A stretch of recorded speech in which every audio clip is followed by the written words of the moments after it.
జగన్మోహన్ రెడ్డి గారు ఎప్పుడు రౌడీ షీటర్లని, మానభంగాలు చేసే వాళ్ళని, హత్యలు చేసే వాళ్ళని, జనాల్ని హింసించే వాళ్ళని ఎవరైతే క్రూరంగా చేస్తారో వాళ్ళనే పరామర్శిస్తూ ఉంటారు. ఎందుకంటే ఆయన మనస్తత్వం అటువంటిదే కాబట్టి, ఆయన ఎప్పుడు అలాంటి క్రూరమైన పరిపాలన లాస్ట్ 5 సంవత్సరాలు చేశారు కాబట్టి ఆయన కూడా అలాంటి వాళ్ళని పలకరిస్తానికే వస్తారు. ఎందుకంటే ఇప్పుడు ఆయనకి దళితులు అని గుర్తొచ్చిందా? మరి ఆ రోజున మాస్క్ అడిగిన సుధాకర్ గారు ఒక దళితుల్లాగా ఆయన కనపడలేదా? కోడికత్తి సీను మరి ఆ రోజున 5 ఏళ్ల పాటు జైల్లో ఉంచాడు, ఆయనకి ఏమి దెబ్బ కూడా తగలలేదు. ఆ రోజు ప్రైవేట్ హాస్పిటల్ పరిగెత్తుకుంటా వెళ్ళారు జగన్మోహన్ రెడ్డి గారు. గవర్నమెంట్ హాస్పిటల్కి వచ్చి చిన్న రిపోర్ట్ రాయించుకునే టైం లేదు. కనీసం ఇలాంటివన్నీ కూడా ఆలోచిస్తా ఉంటే జగన్మోహన్ రెడ్డి గారు మేము ఒకటే ప్రశ్నిస్తున్నాం, ఆ రోజు దళితులు కనపడలేనప్పుడు ఒక ఎమ్మెల్యేగా మిగిలిపోయామన్నా, ప్రతిపక్ష హోదా కూడా లేదనా, మరి మీకు ఎందుకు ఆ ఆలోచన వస్తుంది అనేది మాకు అర్థం కావట్లేదు. ఎందుకంటే ఈ రోజు ఎవరి కోసం వచ్చారు జగన్మోహన్ రెడ్డి గారు? 5 ఏళ్లలో పరాదాలు కట్టుకొని తిరిగిన జగన్మోహన్ రెడ్డి ఆ రోజుల్లో ఎన్ని దారుణాలు జరిగినా, నిజంగా తాడేపల్లికి కొద్ది దూరంలోనే ఒక మహిళపై, ఒక దళిత మహిళపై మానభంగం జరిగి ఆయన ఉన్నప్పుడే ఆ రోజు దిశ చట్టాలను పెట్టారు, దశ మారిపోయిద్దని చెప్పారు, దిశ పోలీస్ స్టేషన్లను పెట్టారు. ఇన్ని పెట్టి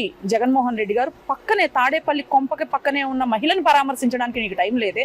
ఆ రోజు పబ్జీ ఆడుకుంటా కొంపలో కూర్చున్నావే. మరి ఈ రోజున హుటాహుటినా వచ్చి తెనాలిలో ఒక గంజాయి ముక్క రౌడీ షీటర్లు, ఒక దళితుడిని చంపి కేసుల్లో పరారైన వాళ్ళు కూడా ఉన్నారు, అందులో ఆ ముగ్గురులో ఒకళ్ళు. అలాంటి వాళ్ళని పరామర్శించడానికి వచ్చిన జగన్మోహన్ రెడ్డికి సిగ్గు లేదా అని చెప్పి ప్రశ్నిస్తున్నాం మహిళలు.